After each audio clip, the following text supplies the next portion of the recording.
Χαιρετώ. Σήμερα θα κάνουμε μια πολύ ενδιαφέρουσα κουβέντα με ένα συμπατριώτη μας Τουρκοκύπριο.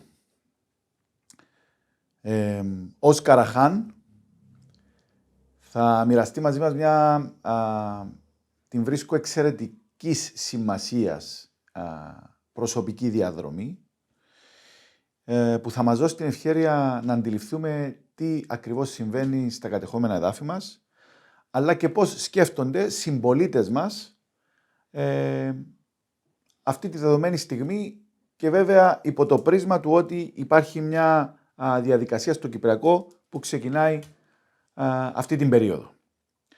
Επιτρέψτε μου να μπω στην διαδικασία της Αγγλικής. So we'll go in English. Oz, thank you for accepting the invitation. Thank you for your invitation. Also, I'm so sad that we are not able to have this conversation in Turkish. I think that this is my mistake. Also Greek. And also Greek, Yes. this is your mistake. Exactly. So we'll try to do it in English, unfortunately. Unfortunately, correct. This is one of the mistakes all the Cypriots do. Exactly. Yes. So, Oz Καραχάν, you are, what, 30 years old? 35. 35. I wish I was 30. So you're 35 years old and you're Turkish Cypriot, half Turkish Cypriot or Turkish Cypriot? Half Turkish Cypriot, yes. From a mother or from father? Mother, from Lárnαka, originally. From my father, it's very complicated, Georgian, Armenian, Turkish, all mix, a mixture. And you were born in? I born in Istanbul. Istanbul, Yeah. okay. And where are you living now? Aglanca in Nicosia, I'm living. For 8 years, I'm living in the free areas and working. Yeah. So you don't have a problem if I use occupied areas or free areas. That's what I use, always. Yeah, because sometimes when you discuss with Turkish Cypriots, I mean, you try to find a common language and understanding in order to describe several things. Well, common language, there's But- only one truth. Yeah, and I mean, this is the free areas and how that's can you occupied area. describe Exactly. an invasion? Yeah, I mean, exactly. so, in your head, in your way of thinking, 1974, it was a Turkish invasion in Cyprus. 1974 it was invasion, then the occupation is continued, and right now the colonization, the settler colonization is still continuing. It's not a static process, it's dynamic. And we are living in an island where crimes against humanity is happening every day. So that's how I see the Cyprus. Okay, so let's start. Let's go one or two steps before that. Okay, let me ask a general question. How does a 35 years old Turkish Cypriot feel in today's Cyprus? I will answer for myself and for the other, the Turkish Cypriots. I feel rage, I feel anger. This is what the Turkish Cypriots also shares. They want to fight back because they are under oppression, economical, social, and political oppression. They cannot talk freely. I'm talking right now the ones Turkish Cypriots living in the occupied areas. Every aspect of their life is under surveillance, and they want freedom. They want to just have a free life. That's the daily Surveillance from where? from Turkey, from the Turkey. occupation regime. I mean, whatever you do, whatever the outside of your door, your apartment or house door, you are in a censorship, let's say. So, and this continues for 50 years. And it's very hard to live under this self-censorship. So, can we say that safety is number one issue that concerns you right now? Definitely. I mean, I passed that stage for myself. I don't have that concern anymore. But for generally Turkish Cypriots, safety is the first first issue, of course. And, for many years, we were told and we were taught that Turkish Cypriot safety is all about Greek Cypriots, that they are afraid that Greek Cypriots may do same mistakes they did in the past, because let me put it in advance on the table that I'm among those that believe that also there are some unbelievable stories for what Greek Cypriots did in the past, and they're not accepted. But when we come in the situation today, do you believe that Turkish Cypriots are being afraid from Greek Cypriots? Not at all. And from what? Not at all. I mean, because Turkish Cypriots are a very small community right now. Everybody knows each other. We have friends and family members from all political beliefs and etc. And I can tell you that all of them, when they come past the free areas, they feel, you see the security in their face. I mean, because of the things they are living, going under the occupation regime, in the occupied side, it's not comparable. They feel secure as long as they pass the barricades. So this idea that Cyprus issue is a bicommunal issue is the agenda of Turkey, is the agenda of the Western countries to hide their colonization. So right now, that's why we are talking about bicommunal talks, bicommunal events. This is the idea that they want to present, but there is, I don't believe that there is any security issue, security concern or feeling between Turkish Cypriots and Greek Cypriots, not at all. Even lack of trustness, because this is another thing that it's being used oftenly, that there is lack of trust between the two communities. So let's build it again from the beginning. But I'm pretty sure that it comes to what you described, that it makes the problem bicommunal. Well, it's not. Well, it's not. I mean, the trust, I don't believe there is a trust issue as well. And of course, maybe this is because of the 50 years of the continuation of the occupation. The Turkish Cypriots passed that stages a while ago, because the treatment they are having in the occupied area, I mean, they passed those stages that not trusting Greek Cypriots. I mean, like it's not a bicommunal issue for them. It's like Turkey is the country that steals their future, occupies their land, takes away their freedom. So this is their concern, and they know that when they pass those barricades, nothing gonna happen for them. So and there are a lot of people that are doing that today. Yeah. Yes. Yeah, absolutely. But I mean, I don't want to describe a situation black and white. Can we suppose that there are some Turkish Cypriots that are being afraid of the Greek Cypriots because they think that there are some extremists among? I don't believe so, but of course there is if we talk about the statistics, probably there will be some kind of statistical noise over there, yes. small percentage. Or maybe because of the propaganda? Maybe, but as I said, when you consider even Tatar having a Republic of Cyprus citizenship, or the people in Tatar's political party, their kids are working and some of them living in the free areas. Even if you consider that, these so they facts, come and go. Some of them are working here. I mean, like they are living here from the Tatars political party. And, so at the same time, he's using the excuse that the Turkish troops are here to secure the safetyness of the Turkish Cypriot community. Absolutely, yes? Absolutely. This is unbelievable. Unbelievable, but that's happening. Yeah. Yes. So you think that it's just an excuse?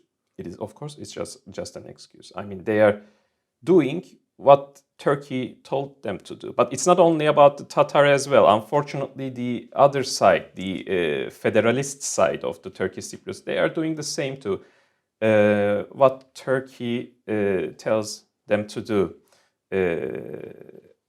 One side, they're afraid. And we can understand that. I mean, living under the occupation is not something easy. Living under a country who is brutal to its or even its citizens. We are seeing today what's happening in Turkey. Living under such a regime is not an easy. That's what the colonizers do.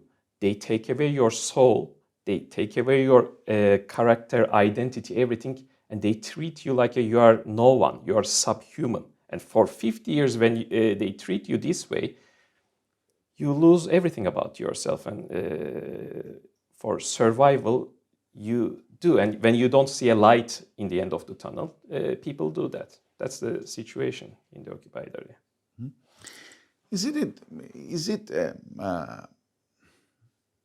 I mean, it's quite amazing. Don't you be afraid to express yourself like that among your community? I don't. I mean, for me, that stage passed because I'm politically active since I know myself from very early age. In the beginning, of course, because I'm having this fear that you might end up. I'm having in mind my mother's story. You might end up considered as a traitor to your community, and here, on this side, you be considered as a Turkish Cypriot, which believes certain things and things like Turkey. Maybe if it was again 50, 40 years ago, that was gonna be true. But at this moment, the things that I say, the Turkish Cypriots, Turkish-speaking Cypriots supports. I mean, secretly. Of course, they cannot make it publicly. So I am not traitor for my people. For the Turkish-speaking Cypriots or Greek-speaking Cypriots. Of course, I am a threat to Turkey for the occupier. Yes. And for the Greek-speaking Cypriots, I don't feel that. I mean, also for myself, that I'm just a Turkish Cypriot who's talking certain things. I think, again, I feel that, and I'm saying as a person who's living in the free areas for a long time. So they treat you with respect. They do, but because not only me, I think we passed those stages. I mean, at this moment, I'm talking this about both Greek-speaking Cypriot and Turkish-speaking Cypriot. We passed a while ago those stages, I believe. Mm-hmm. Are you optimistic about after the Geneva meeting? Opposite. I mean, like in Geneva meeting, again, we lose our part of our sovereignty. In every meeting that the Republic of Cyprus officials, political elite goes and talks with the occupier and smiles to the cameras, I know that we are going to lose some part of our sovereignty. As Cypriots, you mean? As Cypriots. What did we have? Opening the barricades. Open of the barricades is one of the biggest mistakes happened in the Cyprus history. I mean, we lived that in the beginning of 2000s when Turkish Cypriots had enough from Denktaş and the occupation regime, and when they were. But they would tell you that at least they give you a window to the rest of the world. All right, but that's the thing. People in beginning of the 2000, you will remember, were ready to tear down those barricades because they are angered. I'm talking about the Turkish Cypriot. Yeah. And Denktaş opened those barricades just because making people, the more calm down and take some heat out. Definitely, that was the reason. And right now the situation continues with the opening of barricades. What did they agreed in Geneva? Putting solar panels, which is good. Solar panels are good, but in the buffer zone. Why? Are we gonna keep that buffer zone forever? I mean, the other thing that they agreed for the Turkish Cypriot youth doing programs. There is no Turkish Cypriot youth left. All of them went away. And the EU programs, which is supported by the Republic of Cyprus, they are pouring money to the occupied area, to the children, the kids and the youth. Those money goes to the illegal settlers. The illegal settlers goes to the Europe to study with the tax money that we pay, the Europeans pay. We are living in an absurd situation. Yeah. And our politicians, I'm talking about the political elite in the Republic of Cyprus, smiles to the cameras and comes from every meeting from Geneva, from Berlin, with a victory lies, fairy tales. Yeah, but they will tell you, okay, what do you suggest? I mean, if we don't talk, then it will be a definitely separation of the island. It's what I suggest is the country having a national liberation strategy. We don't have a strategy. Turkey has a strategy for 70 years about Cyprus. So bi-communal, bi-federal federation cannot be a strategy, you mean? It is, of course not. It is a treason. It is basically legalizing the occupation, making whole Cyprus Turkey, a protectorate of Turkey. One of the reasons that we're having this discussion, I'm revealing a secret now. It's because every time I try to suggest to friends or when I'm doing a TV show, this kind of thoughts, they tell me, oh, what is this? You don't want a solution, and you try to hide that you like the green zone and the two-state solution, and that's why you're telling things about bi-federal, bi-communal federation. And if you want a solution, it's the only way that the Turkish Cypriot can sit on the table. And I'm trying to suggest that there are certain minds on the other community that still believe in Cyprus and in Cyprus Republic. For Turkish Cypriots, there's a mistake, I mean, in the Greek Cypriot community. They think that Turkish Cypriots loves federation. For them, bizonal, bicommunal federation is something very important. Yes. No, they act like they are supporting it because they are mistakenly think that, like the Greek Cypriot community, this is the proposal of the United Nations and this is the only thing achievable. This is a mistake. This is something wrong. Anyway, people has to understand one thing. Federation is over. Federation is finished. And I will tell you why. But before, let's explain about the United Nations talks. United Nations don't propose a solution for anywhere. It's just a mediator. It's just two people sits, two party or five parties sits, and they talk. And United Nations never solved a problem in the world. So if we go with another suggestion, they will welcome it, yes? Definitely.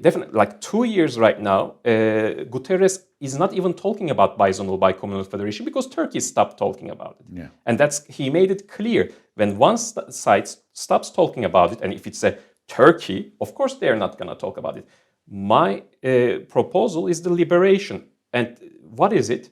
If we sit on a table with the colonizers, with the Turkey only wants the continuation of the status quo, and this status quo will continue. We have to defend the Republic of Cyprus, the state that we have, and we need to create a national liberation strategy with using the international law, with creating public diplomacy, international diplomacy. So this means that you're suggesting going back to the 1960 institution? 1960 constitution is a base. Of course, we cannot fully go back to there because we are part of the European Union right now, and in that constitution there are and bring it to today. Yeah, bring it to the yes. We can say that. I mean, make it something. Take those 15, 16 articles. Yes. 14 articles, yes. And make them suitable with the today. Yeah, we could do that. With the realities today. With the realities today, because the ethnicist part of the that constitution, which divides the people democratically, that's not applicable. With the European Union, I mean, like even if you know Ibrahim Aziz's case, yes. The Turkish Cypriot who went to the European Court of Human Rights and asked about why I am voting separately.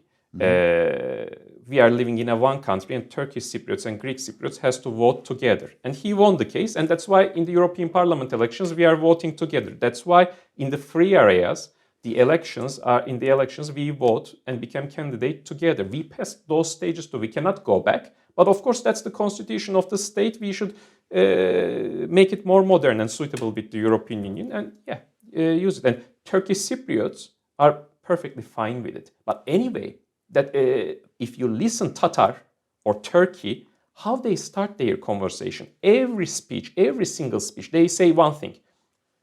1960 was great. They don't believe that, but they say that strategically. And Greek Cypriots ruin it. And they put their lie over there. Anastasiadis had a good strategy for a very short period of time. If you remember, he said once to the Tatar, Let's go back to 1960. Yes. They were so scared. All of them got frozen, and didn't know what to do about that. But unfortunately, the Anastasiadis didn't continue that strategy, which ruined the Turkish propaganda. And probably because at that time, if you remember, our current president, Christodoulou, was against that strategy. Yes. And maybe he was the one who stopped Anastasiadis from that strategy. But that strategy works very well. That takes away all the wrong lies and arguments away from the Turkish side. Are there Turkish Cypriots that can support this idea, you mean? Turkish Cypriots, almost, I can say most of the Turkish Cypriots supports this idea. 1960, because the propaganda that they got, 1960 was good. Even in the schools, that Turkish propaganda schools, they say that 1960 was good, but the Greek Cypriots ruined it. I mean, they put that lie in that thing. So they don't have some kind of a distance between against the Constitution of the Republic of Cyprus and the Republic of Cyprus. And there, I can say that more sympathizer to that, more than bizonal bicommunal federation, because they don't know anything about bizonal bicommunal federation, like the Greek Cypriots. They don't know what does that mean. They just kind of acting like they support it. So why do we accept the narrative that the majority in both communities are pro bifederal, bicommunal federation? I don't accept that. I mean, some people accept that, but I don't. But right now, we are also in another stage that bizonal bicommunal federation is over. The last day of the Maria Holguin on the island, she was a personal envoy of the Guterres, United Nations General Secretary. Me and Sener Levent had a meeting with her. The last day, like in the morning, we had our meeting. After that, she went to meet with the Tatar and Christodoulou and left the island. And I'm not going to go into detail. I hope Sener Levent writes about that, and he will write about that, about those 1.5 hour conversation. But I just can tell you that bizonal bicommunal federation is over for everyone, except the political elite in the free areas that still lies to Greek-speaking Cypriot community about it is something achievable. It is over. Because they depend their existence on it. Absolutely, yes, absolutely. And their political future maybe and their careers. Definitely. I mean, how the Geneva was a disaster and how they could come and still yesterday, I see the press office of the president says fairy tales about the Geneva. They do these things. And unfortunately, some people believe that. But we are losing. We are losing everything. I mean, this island, there's not going to be a Cypriot future or any future. I will come to discuss some realities on the occupied areas. But before that, let me ask you this. How can you explain that in the last 50 years, we negotiate in the same way, the same thing, and still wondering how can we do not succeed finding a solution? Yes, this is like a funny story, like funny story, but that is happening. That is happening because, as you mentioned, we can elaborate on that. The political elite, this is an existential issue for political elite. Both sides. Both sides. The fairy tale has to continue. Actually, at this moment, not both sides, because Turkey left that story that he created, because bizonal bicommunal federation was a Turkish plan. They used it, and by the way, they said many times in Turkey, in the parliament, we are using this to protect the status quo. And they used that to protect the status quo. In the end, when their settler colonization came to a certain level that they are confident, They left that, and right now they are pushing for the two-state. But in reality, they don't want two-state as well. Sometimes when I talk with some Greek Cypriot politicians and people, they say that two-state solution is very bad, but I think that is what's gonna happen. They say openly, and I said that you wish. This is your wishful thinking. Two-state solution also will never happen because Turkey would never allow the occupied area to have any kind of entity, any kind of status, because Turkey doesn't need an extra Turkish state. It needs an area that is away from the Interpol, that is away from the the world banking, world finance, to money laundry, hide his criminals, do everything that it can't do in Turkey, in a legal state, from prostitution to drug trafficking, everything that you can imagine. Why would Turkey give an entity for this territory? Turkey's aim to continue the status quo until the end. And when it finds the time, perfect timing, come and get the rest of the island. That's the Turkey's plan. That's the national strategy of Turkey. It's not creating a state. There are 7 Turkish states in the world, and many, from Moldova to Russia, there are many small autonomous regions of Turkey. Turks don't have a fantasy to create another state. They have enough state anyway. Turkey will keep here on the status quo until it finds time to occupy rest of the island. That's the yes. Plan. So if we go back to your plan that you suggest, let's say that we succeed having on the table Turkey. What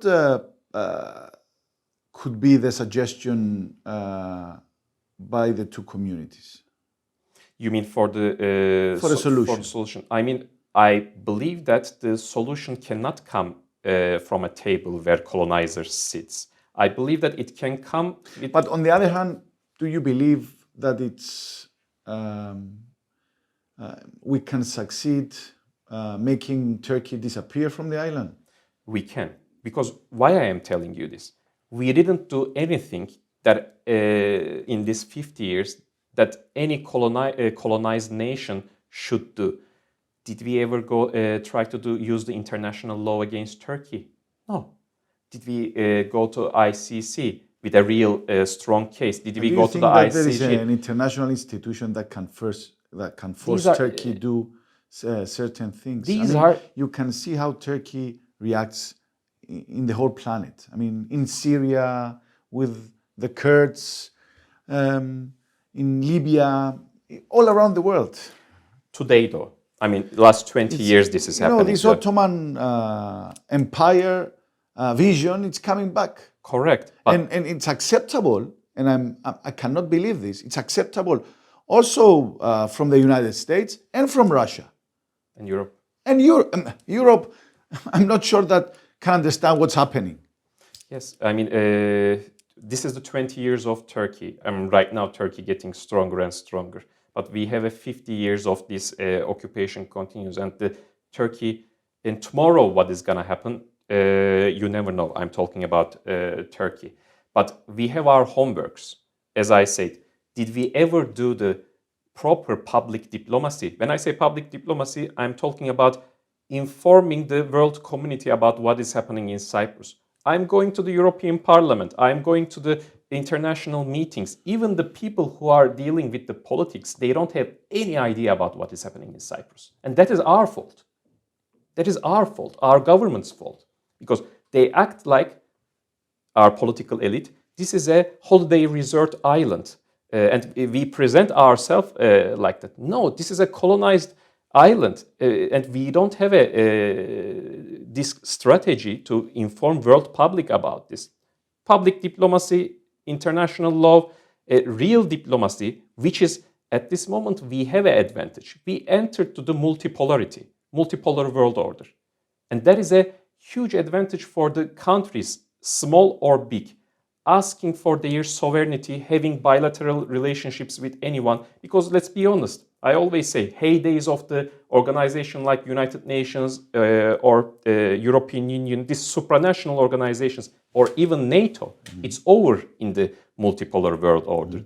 I don't know how long it's going to continue, this world order, but it's going to continue for a while, and we need to find our way. But we always do the wrong strategy. Right now, the new trend, I mean, they're talking about NATO, talking about the good relations with the US or Israel. These are all damaging us, damaging our national liberation aim, and it's damaging because in the multipolar order, world order, the worst thing that you can do is to go closer totally and obey one bloc, which we are trying to do. We think that the US will save us. We think that EU will save us. It's not going to happen. So there are opportunities, what I'm trying to tell you right now, how the world turns. I mean, you don't believe that building strong relations with Israel can create something that can be opposite? I believe that the building... Turkish...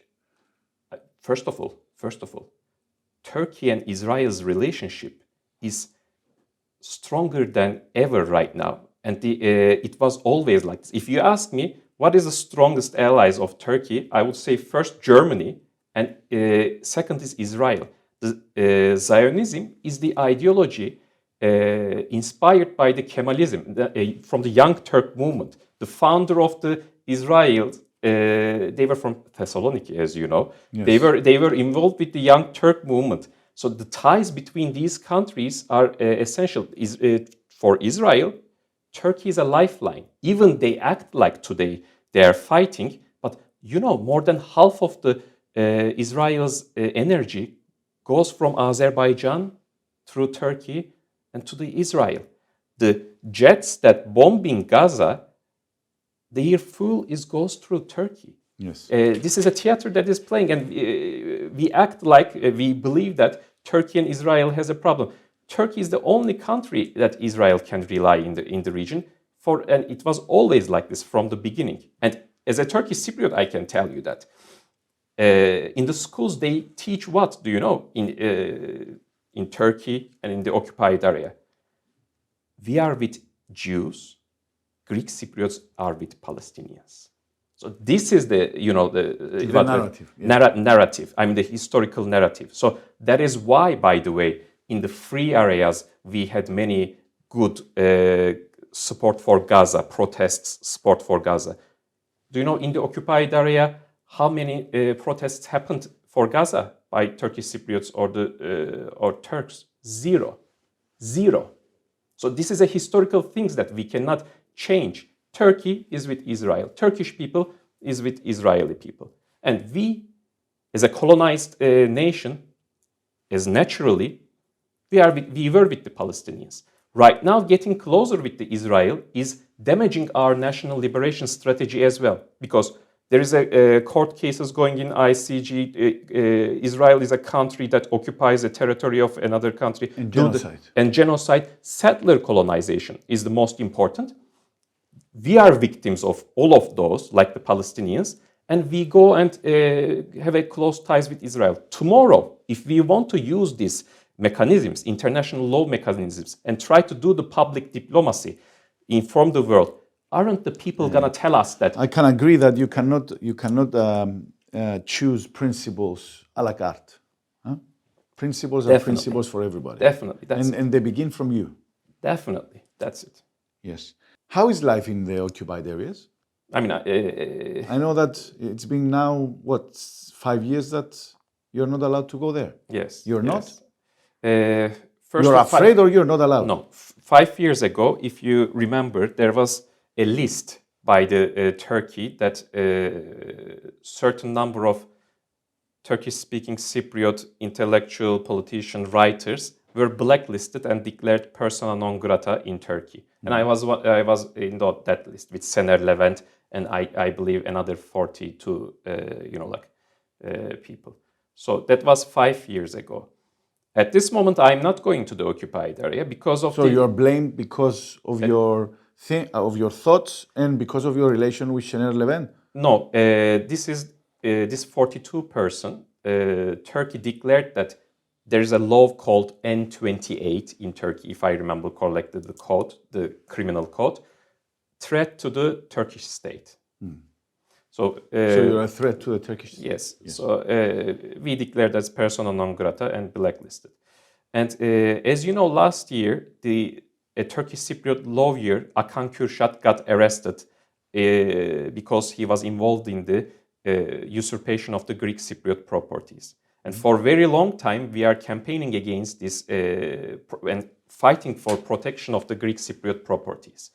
And since last year, our organization and the Green Party as well, we were very active about defending these things. And we declared the construction companies and the companies' owners' names. We had a speech in the European Parliament with the Kostas Mavridis about this issue, basically protecting the properties of the Greek Cypriots.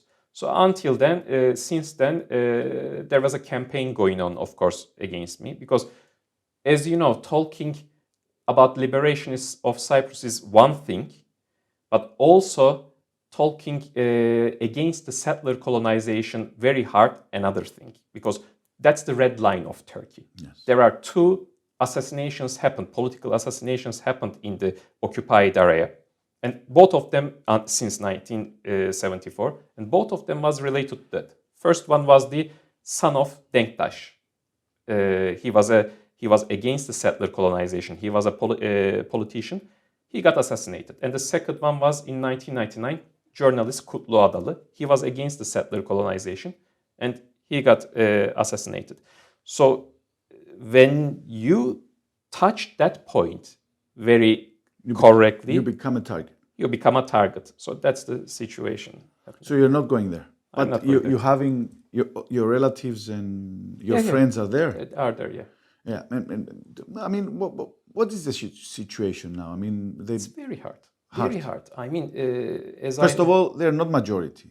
Majority is the settlers. Majority settlers. I mean, let's talk about the numbers if you want. Last year, because Turkey deliberately hides these numbers, because this is crimes against humanity.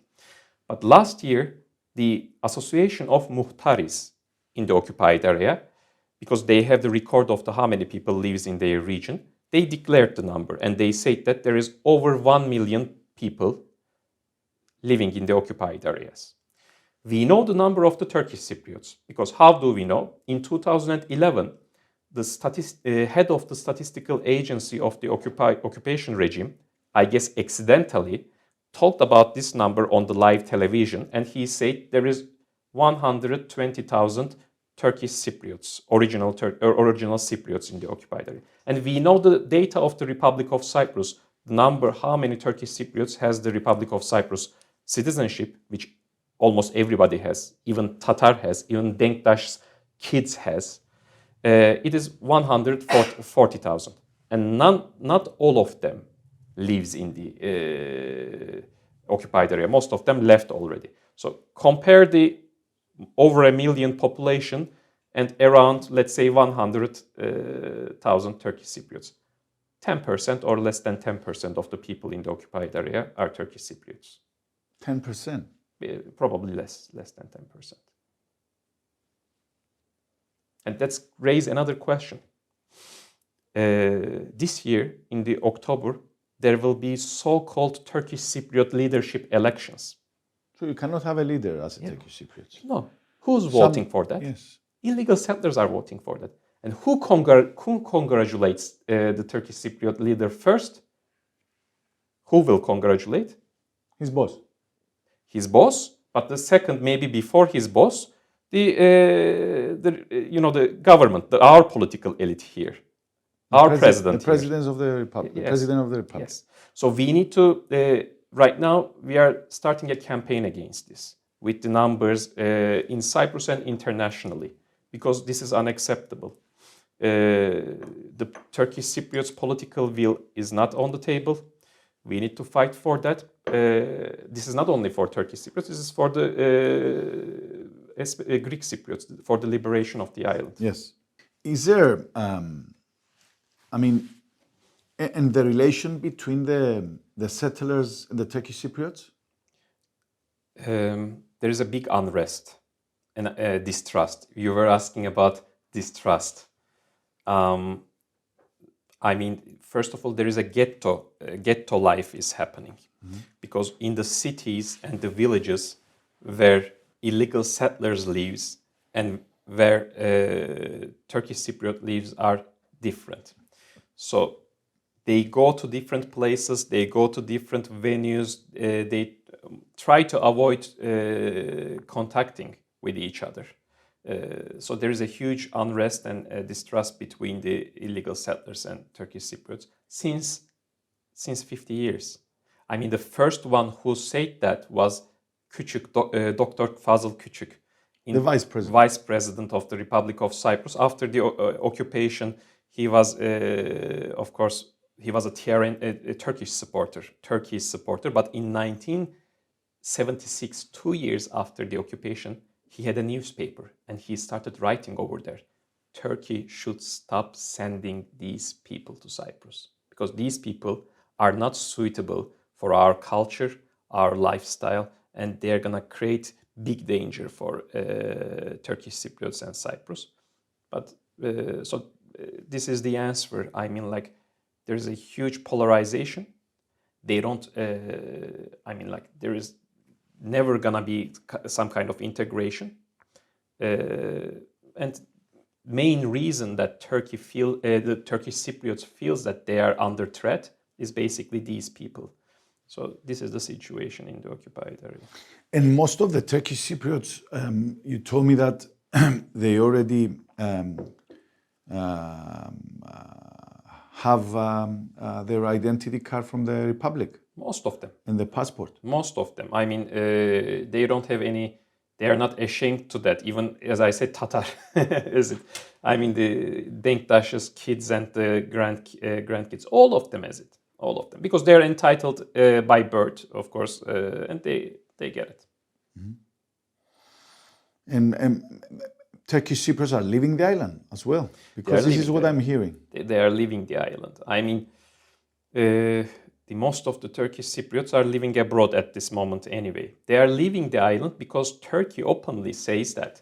I mean, a few days ago, even there's a settler organization in the occupied area, and there is some unrest happening again in the occupied area about going to school with hijabs or not, if you follow. Yes. Of course, Turkish Cypriots are extremely secular, almost non-religiously. How can you discuss these things in 21st century? 21st century, exactly. But the Association of Illegal Settlers, the leader of that, said something.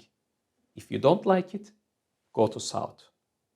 That's what Turkey says, and the illegal settlers says to Turkish Cypriots every day. Here is ours right now.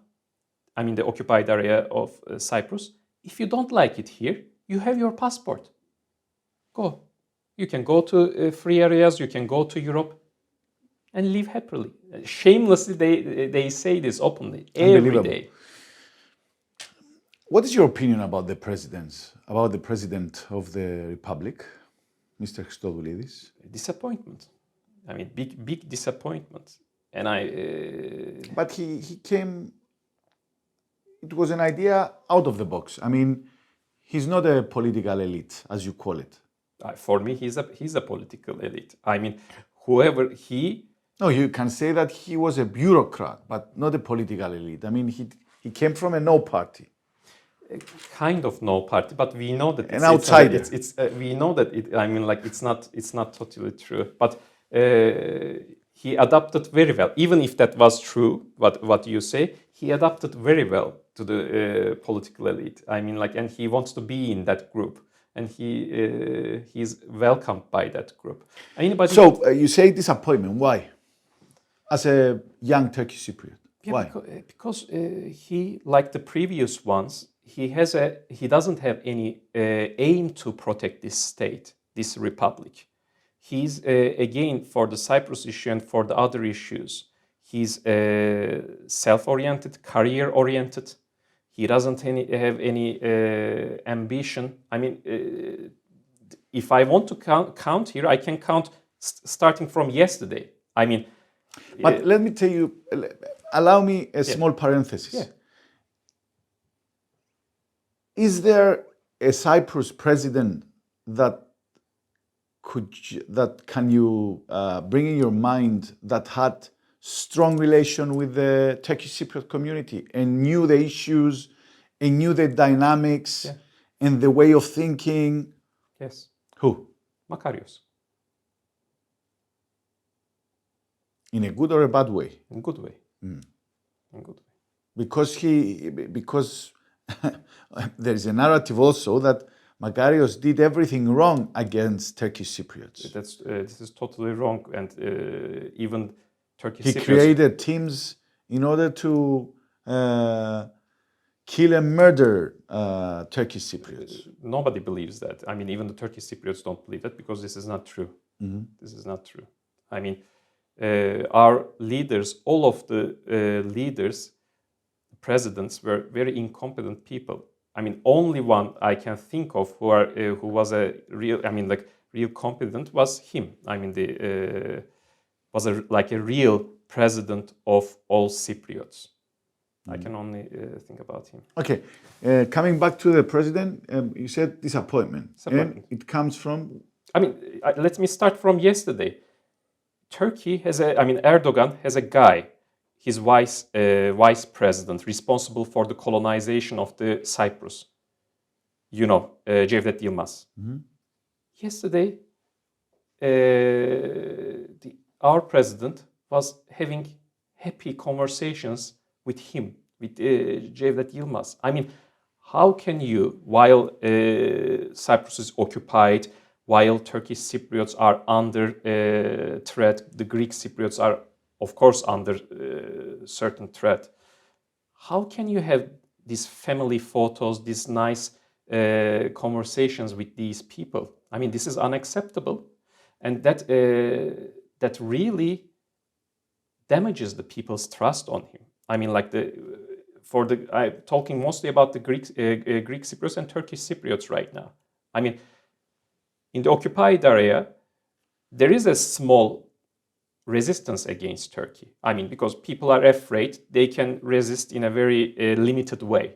But when they see that the president of the Republic of Cyprus begs for Turkish officials to have photos and have small conversations, coffees, think about that. I mean, this is surreal.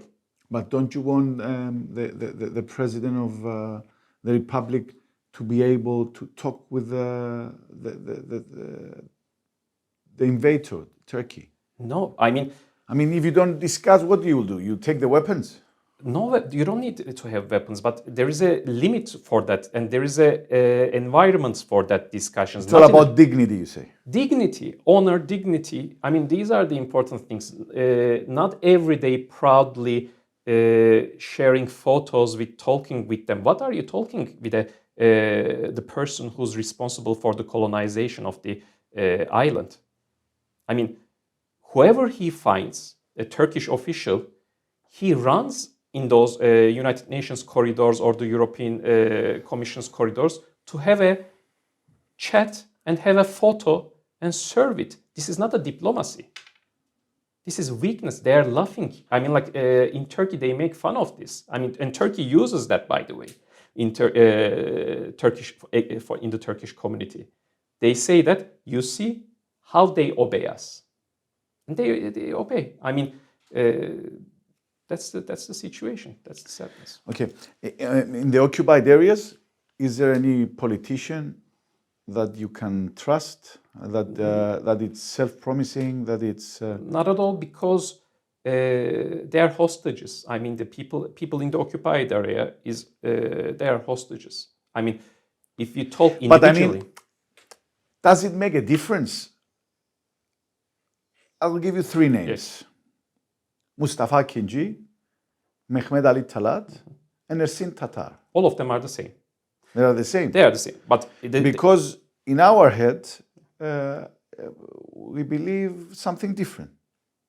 That Akinci was trying to make things in a better way. All of them are the same. That only Turkey's strategy is changed. For example, Turkey chooses an image like Akinci or Talat or someone else according to their strategy. Anyway, don't forget, illegal settlers are choosing who's that leader at this moment, and we should fight against that. So you say that we change the suit, but they change the suit, but they are exactly the same in every way. I mean, if you talk with any of them in private, they would tell you their concerns about settlers in private, I'm saying to you. But in the public, they do the role that were asked. Yeah, they're asked to. So, for example, next period, if Turkey wants to change the strategy, I mean, like having someone who look more, soft, he will make someone else elected, but the strategy will be the same again. I mean, like the destruction of the Republic of Cyprus. That's what I hear that it's going to happen. I think they're going to go to a... They might do, yeah. They might do that. They might not do that. I'm also hearing. If you ask me a month ago, I was going to say for sure. Sometimes it changes. I mean, that's about what Turkey sees necessary for its strategy. And priorities. Priorities. Yes. Now that we're talking about Turkey, the whole discussion is about Turkey anyway. So what is the situation now in the country? What do you believe? Something might change? I don't believe something might change. Or the emperor will still be the emperor? He will still be the emperor. I mean, there are protests are happening, but there is no any power that leading those protests, because the Kemalist power is a Kemalist party, and Kemalist power doesn't have an ability to control the masses and make something big out of it. They are always in the defense mode, similar to us, similar to Cypriots. And you cannot be always the defense mode. You need to attack. Otherwise, because think about a football match. Two football teams. One of them is if 90 minutes, if it has a defense strategy, in the end, no goal. No goal. It will also have a goal in its own against him. Yeah. So that's the thing. They are on the defense. They're not gonna have an attack mode, and they're gonna lose in the end. I mean, this energy will go down, and everything will be disappear again. So you don't think that it will? You have a change of? I don't think so. I don't think so. I mean, realistically, it's nice to see people going outside and chanting and fighting against dictatorship. Yeah, but can Mr. Erdogan continue to be on his throne for another decade? I mean, for another 5 years? He can be. I mean, he can be easily. If he has a health and life, he can be. In the worst case scenario, he can put someone else in his position, like Fidan or his son-in-law, who does those, the weapons. Who has the weapon industry, is quite famous and popular, and he can control. He can stay. I mean, that's. But again, the thing is that for us Cypriots, non-scenario changes. But which Turkey do you prefer, having in mind what we want to do in Cyprus? The Islamic version or the Kemal version? Kemal's version. For us, nothing changes. I mean, those two things are the same. You see. For us, for Cypriots, but because they are thinking differently. But for Cyprus, this is where I am coming. For Cyprus issue or the issues, external issues, Turkey has a national strategy and national aim. And this doesn't change. When it comes to foreign affairs. Foreign affairs. This doesn't change with the government. The state decides that.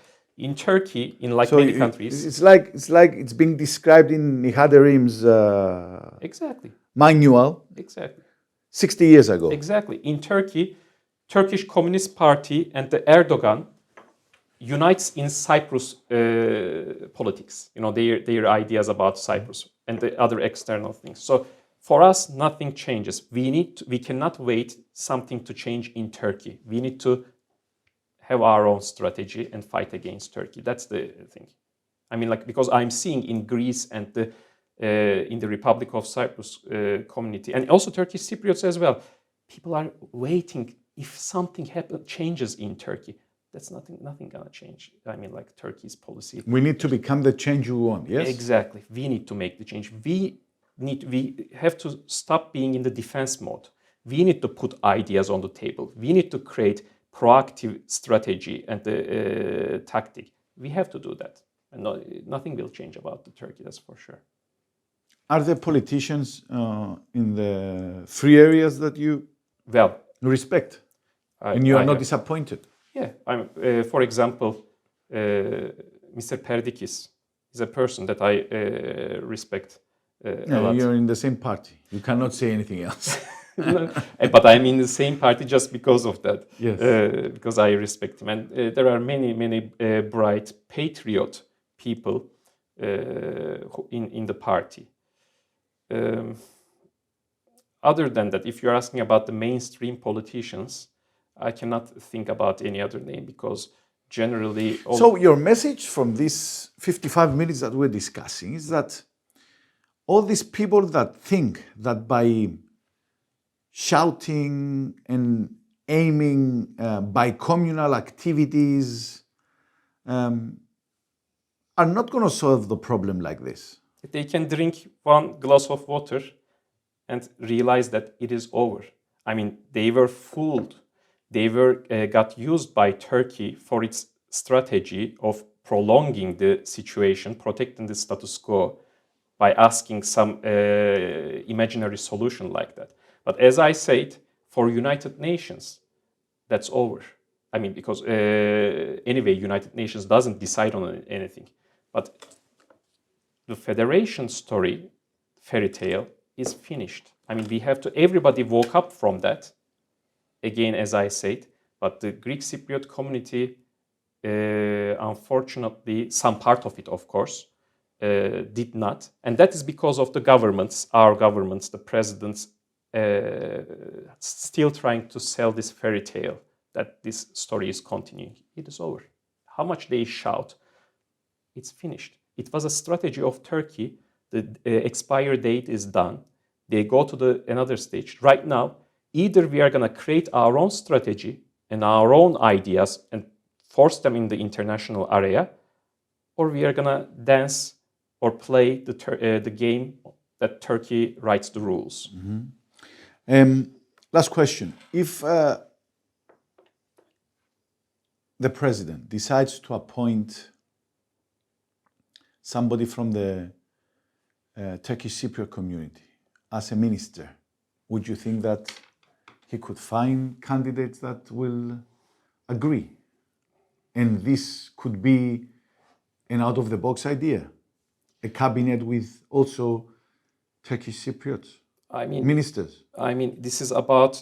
because, again, it will destroy the Turkish narrative that will destroy the Turkish narrative. That is a positive thing. But I don't think this president, if he founds a person, he will found something according to his strategy. I mean, in his strategy is not clearly for solving this problem. The solution for Cyprus is liberation, not reunification. Cyprus is occupied. It's not divided. And our president don't understand that and don't accept that. So if he finds anyone, Turkish But Cypriots... the president declares both in the same sentence. You cannot declare both in the same sentences. It is either divided... You haven't listened to the sentence. That's his strategy. The same sentence with the two... That's why I'm disappointed. Different words. You asked me why you are disappointed. That's why. He's trying to... We have a saying, put one finger of honey for everybody's mouth. So a country cannot be divided and occupied at the same time. This is contrasting. It's either occupied or divided. We say consistently, it is occupied. It's not divided. Therefore, the solution is liberation. Simple as that. And if somebody uses the both, that disappoints me. Thank you very much for a wonderful discussion. Thank you very much. Thank you, my friend. Thank you. Thank you. It was a pleasure. Plenty more will come. I promise that. I'm happy to hear that. Thank you. Thank you.